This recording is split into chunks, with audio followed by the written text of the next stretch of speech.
Hey guys, it's Aoi again, and we are back on the Chinese server version of Ensemble Stars. I've had some people say they'd be interested in kind of seeing a video to show the differences between this and the main version, because even though this version's about a year behind in terms of events and scouting and all of that, there are quite a few differences and a lot of features that aren't implemented in the Japanese version, so I thought I would go through some of those. So this video will be focusing mainly on this home screen and kind of going through what all the little buttons mean. And then I might do another one for scouting and for events, because there is an event going on right now, so it'd be a good way to show the lesson and show the events and how they run a little bit differently on this version. So we'll start out with this screen, and we'll go to the top left button. So the first one there is kind of a map mode, which I won't talk about just yet. We'll go into that when we go to the missions tab over on the right. But moving down from there, this little figure is the friends button. And so in here you also have your mailbox, you have your kind of chat rooms. And if you go to the one that has a little flashing red dot, you can see your friends list. So you can have up to 20 friends, and you can send all your friends presents once a day and collect presents from them whenever they decide to send them to you. So the first button sends the presents. So I think there was one person that needed a present yet, so we'll do that. And the next one collects the presents, so I've got 2 presents. So if we move down the list on the right, the second one would show any friend requests that I currently have, and since I don't have any right now, it's empty, and because my friends list is full, I won't be getting any more requests. The third one shows potential friends. I can't really ask anyone to be my friend right now because my list is full, but if I wanted to, I could hit the blue button and it would send a friend request to the person in the icon. And the fourth one's for deleting friends, I believe, so if there's someone that's inactive or someone you don't want on your friends list anymore, you can always delete them. Really the only reason that you would delete friends is if they're inactive, because at that point they're not sending you presents anymore, and other than that you can't do a whole lot with the friends list. Okay, so the next one's the present box. That works pretty much the same way as it does on the JP. You can collect all your presents, you can collect them one by one. There's nothing in there right now, but it's about the same. And the last one is the shop. So the shop again works about the same. You've got your dia, you've got most of these kind of the gold booklets and the fantasy cool active attribute little bubble things are for scouting, so I'll go into that probably in the next video when we talk about scouting. And the first 2 ones, the ones that kind of look like little bottles, are this game's equivalent of Competo. So they are LP refreshers. And in this game, as long as the events are going on, you can buy them for basically half the price it would cost to normally refill your LP. Well, the first one's half the price, the second one is 20% off. And you can only do that once a day for each of those, and it's just kind of a discount on LP for events. This one, those little Sakura Blossom things are what you get when you scout. So every time you do a dia scout, or a scout using dia or using the golden booklets, you get 1 Sakura petal, or 1 Sakura Blossom. And so since I have 82 right now, that means I've scouted 82 times. And of course, if you do a 10 scout, you get 10 of them. And you can use those to buy star jewels, or the middle one for the 100 is a free 4-star scout. So once I get to 100, I could trade them in for a 4-star card, essentially. And then this one I think is just kind of a bonus pack if you're buying dia, but I don't buy dia on this version, so I don't really look at that too often. Okay, so we're back on the main screen now. So I guess the next thing we'll talk about is that little hand that's patting Ritsu's head at the moment. So I'm sure some of you have heard about this, but in this version, you can pet your boys. So there we go. So this little screen will pop up with the max heart, and if you rub your finger over them, you'll see it raises their affection level. So you can do that basically once every hour, or up to 3 times if you haven't done it for a few hours. Okay, so there we go. So you can still raise affection through lessons and through kind of the special mini events that pop up, but this is another way to do it. And another thing you can do from this screen is if you... Okay, so we want to get back to... Come on. If you tap the hide button, it'll take everything else away so you can just see kind of your boy and their outfit in the background, and it's kind of nice that way because there's nothing else to kind of get in the way of the picture. And one of the things I really like about this version is that the backgrounds change according to the time of day. So in the morning, everything would look more sunny and bright. At sunset, it kind of turns orangish, and then at night, it's either dark or there's lights depending on what kind of background you have. So I picked the dual one because there are lights and it looks pretty nice when it's all lit up like that. Okay, so we'll tap the screen and go back to this part. Okay, moving up to this section, if you tap the rank meter, you'll get your profile. And your profile has your name, it has a little message, it has how much experience you need to rank up, and it also has a special icon that you can change by tapping the yellow button and then the third one down. And you can pick any icon of any card that you have in your inventory at the moment. So the first one is the icon. The second one is going to change the border of the icon. And for every event you participate in after the event, you have a chance to get basically a new border for your icon and a new theme.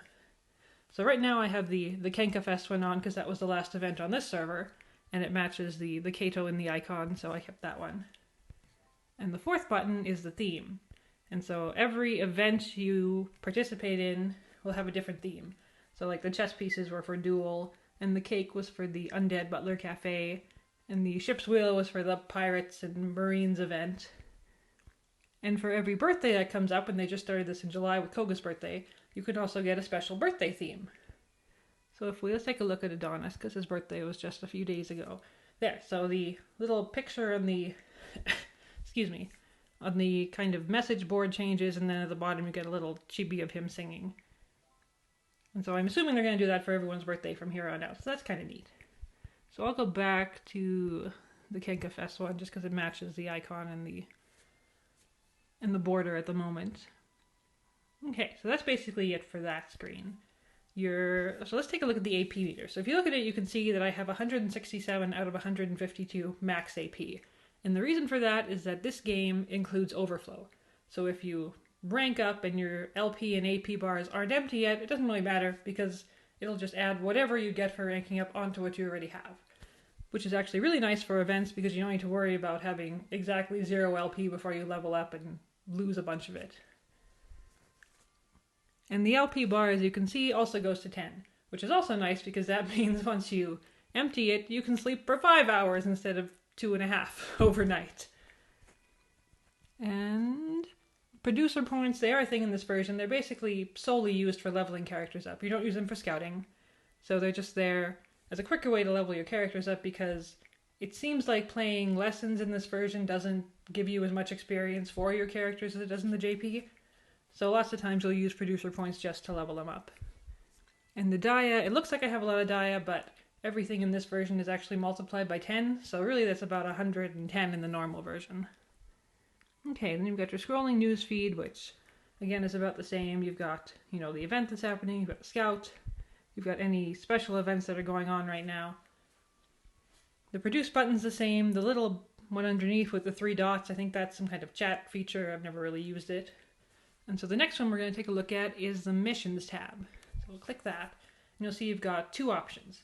The first one is for part-time jobs. And so there are 3 part-time jobs available. The first one is kind of an idle singing stage. The second one is a photo shoot, and the third one is essentially they put the boys into mascot costumes and they run around on the field in these costumes. So I don't have that one going right now because I try and use them to keep those attributes at the top about even, because if we click on this, here we go. So you can see you have 3 different lengths of part-time jobs. You have a 2-hour one, a 4-hour one, and an 8-hour one. And doing the longer ones means you can refresh them, you don't need to check the screen all the time, and you get more rewards for doing that. And again, these things are all kind of used for scouting, so I'll go into that in the next video. But that map mode that I talked about before that I kind of skipped over, if you press the yellow button, we'll go right into that. Okay. So here's the photo shoot one. So you can see we kind of got set up. So all the 5 cards that I've chosen to put in that, those are all the boys that are there. And you can't have the same one doing more than one part-time job at a time. So you have to pick different cards and different boys for each one. And then if we go to the next screen, so there's 3 different screens in this mode, and again, the background changes depending on the time of day. Okay, so this one, there's no one there. So the hearts above their heads are just if you tap on someone with a heart, you can read a little story and get some producer points out of it. We'll go to the last screen, which should have the last part-time job I've got going on, which is the singing stage. There we go. Okay. So one of the things that happens occasionally on this mode is instead of there being a heart above their head, there'll be a series of jewels. And if you tap on that, you can exchange those small kind of triangular jewels for the medium-sized square jewels. And it's usually, 80 for one or 100 for one, but like at the moment I have 1100 triangle yellow jewels in this version. So if I wanted to exchange some of them for square jewels, that would actually be a pretty good exchange, because usually I'm not gonna need 1100 of those ones. Okay, so we'll go back into the missions tab. And I think that's about all for these missions. Yeah, so it's basically just a way to get, and sometimes along with getting, the attributes and the scouting cards, you can also get Daya, you can get jewels, you can get kind of other little things. So it's good to always have the missions running so you can continuously collect things from them. And you don't really have to do anything besides set them up, let them go for 8 hours, and then get your prizes. The second tab are more kind of general missions. So the first one is, these are basically ones you get from playing, and you'll get ones that are, you have to form a team of certain unit members, or you have to scout a certain number of times, or clear a certain number of lessons, and you get 10 Daya for each one. So it's kind of a nice, easy way to collect Daya. Except at the moment, the only two I have available are affection-based, and raising someone's affection to level 15 takes a really long time. So the first one is just to get 1 to level 15, the second one is to get 5 to level 15. So I've kind of not been working too much on those because, like I said, it takes a long time to get someone's affection up that high. The second tab are your daily missions. And so there are 3 ones that are always there and 4 that are on during events. So the bottom one is one I've already cleared. It's just for petting your guy. Basically, the first time you raise their affection that way during the day, you clear that mission. The second one from the bottom is for doing the part-time job. So once the timer runs out and you complete a part-time job, you clear that one. The third one is for clearing a lesson, and the fourth one is for clearing a live during an event. And if we collect these, basically, yeah. So they'll give you producer points, sometimes they'll give you affection. I've seen up to 100 affection hearts. You can see that one for Ritsu gave me 26. Like I said, I've seen 50, I've seen 75, I've seen 100. And every day there'll be different boys, and there'll be different kind of prizes for doing the missions. Okay, so we'll go back to the home screen. And see, now I got the presents because I collected those producer points, so we can go ahead and collect all those. There we go.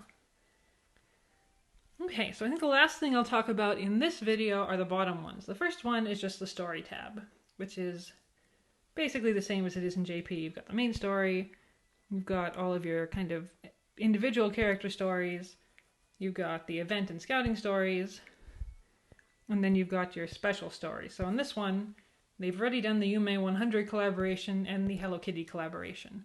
So they've introduced those a little bit early compared to when they were in the JP version. Okay, the second tab is just that kind of school yearbook one where if you tap on a character, it'll take you... Who has something new? I think the new things are just vocal things. Let's go to Ray. Yeah, so it basically looks the same as the JP one. You've got your affection, you've got your outfits, you've got, I think the new, is voice clips. And in this version, what I like that they do is that if you click on a voice clip, it actually plays that voice clip. I know in the JP sometimes it doesn't actually play the one you click or play any of them, so that's kind of nice. And then the bottom 2 buttons, I think this is the same, yeah, that's the album. So that works the same way. And then this one is, okay, those are the kind of the sub-stories. Okay.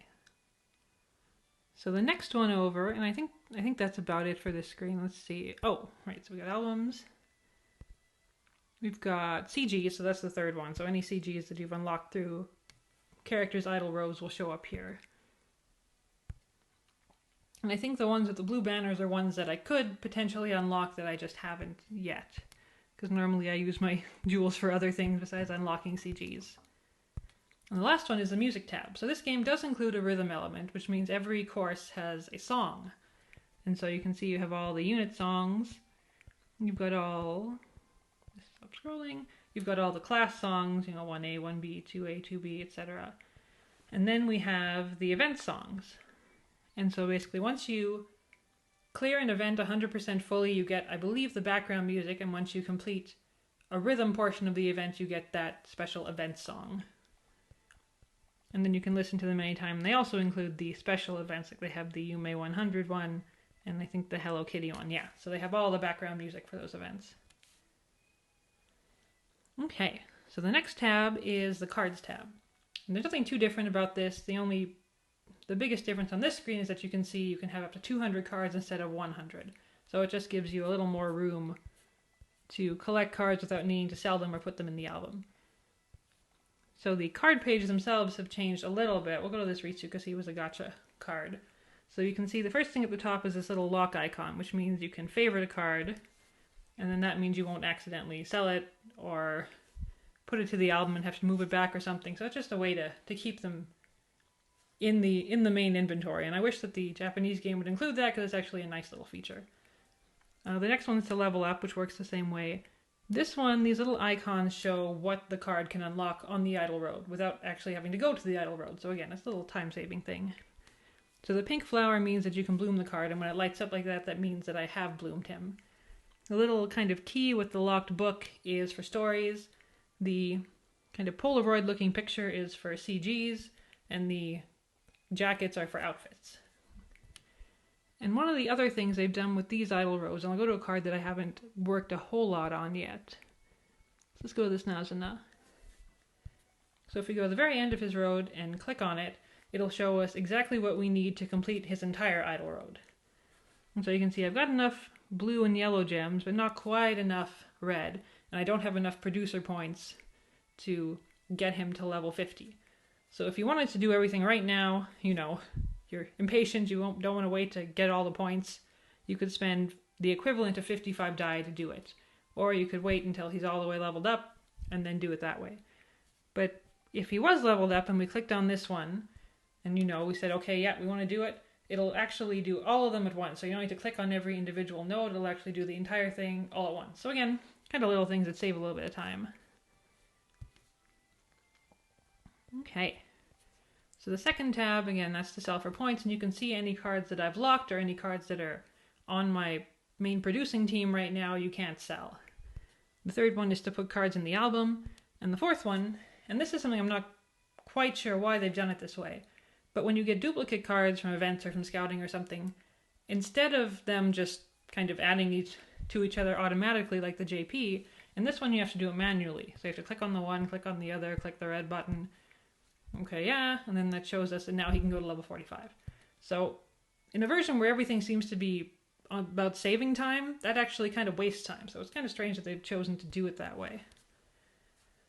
Okay, so the next button with the doors and the little kind of notepad thing is the scouting tab. So we'll talk about that next time.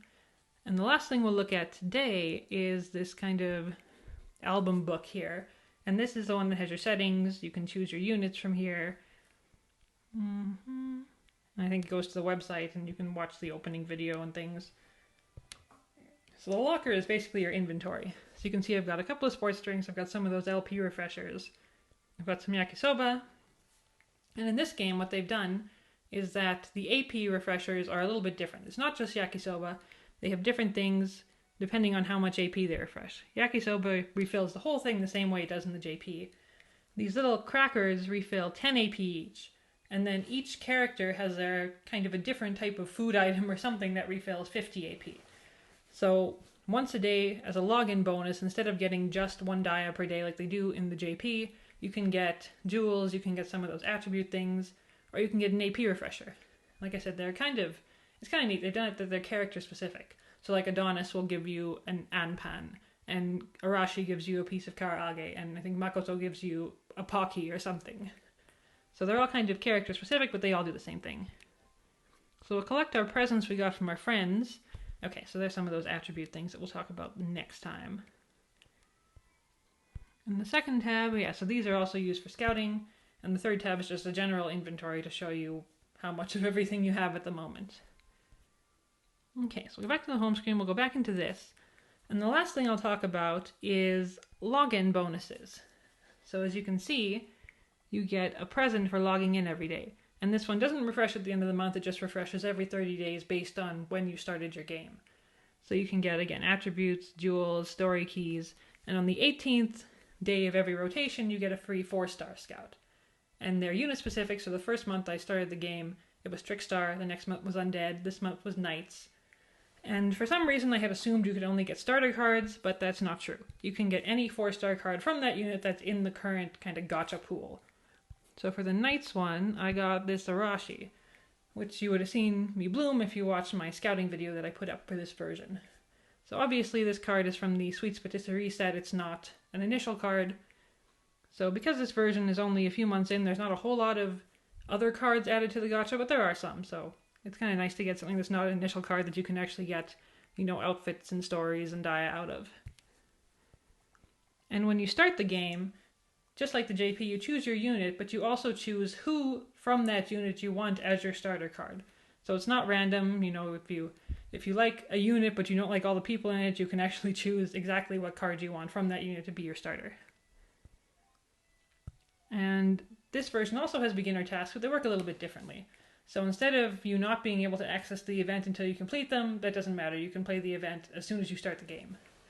And the beginner tasks take a week to complete. There's different ones that unlock every day.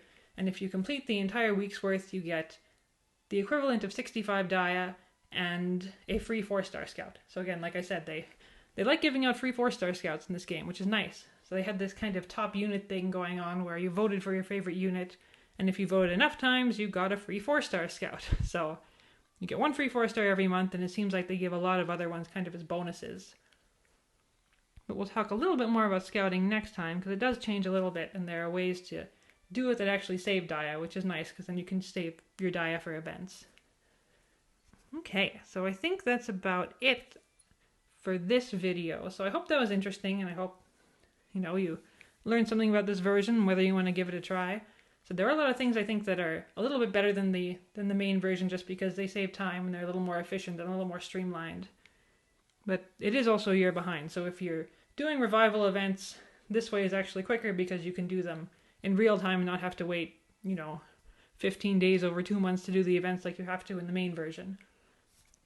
But okay, so next time I think we'll talk about events and scouting, or maybe one or the other. We'll see how long it gets.